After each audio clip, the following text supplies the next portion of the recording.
boys, but welcome back to the channel Visuals and welcome back to Superhero Wednesday. And today I'm going to tell you guys all about Captain Marvel and who she is and a little bit of backstory on her and a little bit of what her powers are and a little bit of Captain Marvel, because we've all seen Infinity War. If you haven't, I apologise, it's going to be a spoiler, but our cut scene is Nick Fury sending out a help call, a distress signal to the one and only Captain Marvel. And a few people have asked me, because I've seen the film quite a few times now, I've spent a lot of money at the cinema to watch this film. People have asked me, who's Captain Marvel, what can she do, how's she going to help out? So I'm just going to get into it and just tell you what she can do. I'm not going to theorise too much on what role she may have, because every time I try and predict a superhero film or comic book film, I go too much on the comic books and history of that, and I got to realise that it's an original story they're telling. So that's why I always get shitloads crossed over and messed up in that. It's like, Dan, they're going for their own story. There's stuff taken from the comic books, but it's not direct comic book story. Who's Captain Marvel? Right, I'm going to run down this a little bit. There's a few Captain Marvels and Captain Marvels through history, right? And it's had a weird long line of where it's gone, but there's been a few. Billy Batson back in 1939, if I remember correctly. Anyway, Billy Batson ages ago would actually become Captain Marvel by saying Shazam, and it was of course Shazam, and it went into the whole DC thing because he is a DC character. The publication went bust, and then the name Captain Marvel got free for licensing, so Marvel picked it up. Now it's over into Marvel, so it's a bit of a confusing start. It was a completely different character over in DC. Well, wasn't made in DC, but now was in DC. So yeah.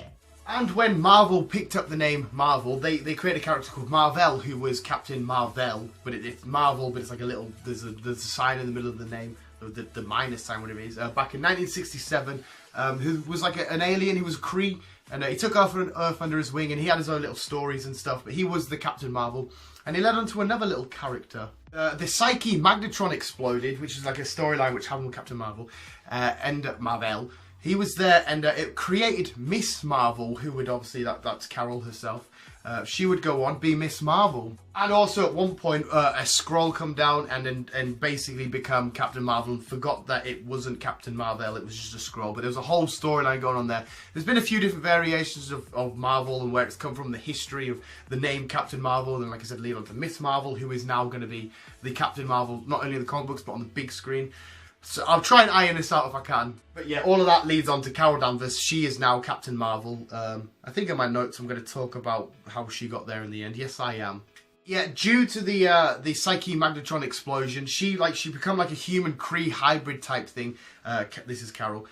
So she is like a human Kree off-brand hybrid species. So she's still human, but she has a lot of space stuff in her coding and DNA. And her full name, Karen Susan Jane Danvers, that's the full name. Might as well get that one out there. Right, so before she got to the stage of Captain Marvel, she's gone through a lot of different teams and a lot of different names and stuff. So I'm going to run through, just to let you know who she's been a part of, you know, from the start to where she is now.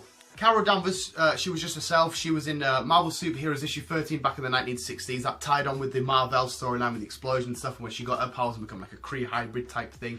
That's where she kicked off her story. But then we also got her in her own proper story as Miss Marvel, her own standalone issues back in 1977. She had the black, the electric thunderbolt type thing, and the red little, do you call it a belt? It's just a bit of fashion accessory. She was also in issue 168. She started off as Baneri in the Uncanny X-Men in the 80s, I think that was, in the 80s. So she had a little run with the X-Men and doing her X-Men-y type stuff. And then into the 90s, she was Warbind. Into the, I think it was like the late 90s. She was Warbind, so she's gone from the X-Men all the way to the Avengers. And then, right, the original Captain Marvel, who died, right, whatever, carry on, we're not talking about here, we're talking about her. She made her way back in 2012 into Avenging Spider-Man, debuting as Captain Marvel, as we sort of know today. And I have the issue right here. I've had it for a while, obviously, because I collected the full series. She's there in all of her glory. She made it into Avenging Spider-Man as Captain Marvel. And since then she's been in, well, since then and past then, she's been in so many different teams. I'll run down the different teams she's been in so you get the huge, vast background on who she's teamed up with, who she's fought against and stuff, because you'll know who these teams fight. But she's been in a hell of a lot of teams. A-Force, Alpha Flight, Space, the Avengers, Defenders for Day, Guardians of the Galaxy, the Mighty Avengers, NASA, obviously, we might get a play on that in the film. Shield, the new Avengers. And then with Starjammers, the Ultimates. X-Men, and of course another obvious one, the United States Air Force. That one's going to get a lot of play on the film by the looks of it. But there's a lot more people and teams and stuff she's been thingied with. She's got a great relationship. Well, she has. I don't want to say too much in case any comic book readers out there get spoiled. She's got a great relationship with Spider-Woman. That'd be great if she can somehow bring Spider-Woman over, but I don't know if Sony own that property or not. But anyway, that's her little history, where she started from, the team she's been through. I've got a lot of notes written down to make sure I remember all of this. But yeah, there she is. Let's talk about her powers, because like I said, a few of my mates have said, so what can she actually do? How powerful is she? You know, what's she going to give? She's got a lot of cool abilities. She's got some great human abilities as well, as in just like regular people could be able to.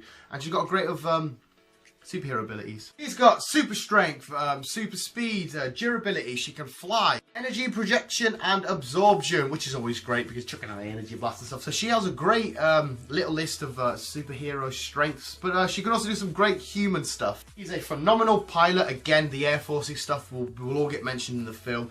Awesome hand-to-hand combat, and she's a great marksman, so she can a lot better than I can. So yeah, there you go. That's where she started from. The story of the name Captain Marvel, starting all the way back there. The whole publication stuff, and then DC obviously have Shazam in that now, which should be a film coming out soon. But now Marvel have got Captain Marvel, and where it's come from Marvel, the Kree stuff. So that's going to tie in all this, the space gimmicks, the flight and all that, her powers, her abilities, her team-ups. We know she's been with the Guardians in the past. It could easily happen again in the future. But there's also something, because going on to the film starring, of course, Brie Larson, who I think is a phenomenal choice. I'm so happy with Brie Larson. Not been her biggest fan of all time, but whenever I've seen her, great performances, and she just looks like she could have the part. They've gone for like the long hair as well. Of late, Captain Marvel's had like a nice little sort of like, not Mohican, but like a thingy. It looks badass. Not that she doesn't look badass. It's going to be fantastic. But yeah, after this is all well and done, and then she helps the Avengers overcome and defeat Thanos. There's a place which I would like them to lead, and this might be a surprise to some people watching this if they're just fans of the films. But I've got a comic book down here which is a couple of years old. I would like them to go down this route. They probably won't go down this route. I would absolutely adore it if they would, but we've got Civil War 2, and who do we have there? Pabam. Captain Marvel against Iron Man. And on Captain Marvel's side there, she's got like She-Hulk, she's got Spider-Man. On Iron Man's side, there's the new Falcon as Captain America, which could end up happening actually in the MCU. And Star-Lord. That would be absolutely terrific. I would love that. I can't see them doing another replay of Civil War. They'll probably have their own sort of stories and stuff, which is fine, which is great. It'd be amazing to see whatever they do. But I wouldn't mind if they took that route. There we go, visuals. You know her palette, powers, you know where she's come from. I don't want to theorise too much on the film because, like I said, I need to stop trying to see if they're going to take what's happening in these comic books over to the film. They're going to do their own story. They're going to choose how she helps the team, how she's going to save the day, what she's going to do up against Thanos and stuff, what's going to happen in a standalone film. Is Captain Marvel going to be added in, or Captain Marvel going to be added in this? Are we going to have any Kree stuff? Is she even going to go out of space? I don't know yet. We got to see a proper good trailer, a proper in-depth look, and just see what happens. It's going to be great. I'm glad she's now officially, I can say it now, the film's not out, but it's official. She's part of the MCU. It's absolutely fantastic. And if I remember correctly, she was ranked, it was somewhere between 10 and 15. I want to say 14. She was ranked 14 on the greatest Avengers of all time by IGN. And it's hard to argue. And then she's one of the most popular female superheroes, superheroines. A heroine. Don't do that, that's bad. Yeah, greatest heroines of all time. So she's fantastic. Glad she's in it, and hopefully you enjoyed this, me rambling on, giving you some info about Captain Marvel, where she's come from. She's great to read. What am I watching? Reading Alpha Flight and all that kind of stuff lately. Absolutely beautiful. There we go, visuals. If you did enjoy, could you please hit that like button? Subscribe if you haven't already. I haven't done a random zoom in yet. Ooh, Captain Marvel! Would you marry me? I'm very much single. And I've actually tried to go for a more serious information video, because usually I go, I like Spider-Man, and then I would end the video. So I've actually tried to go for something, give you a bit of information. You now know who Captain Marvel is, what she's capable of. And start theorising, start talking about how you think she's going to help save the day in Avengers 4, or how she's going to play out and what's going to happen in her solo standalone film.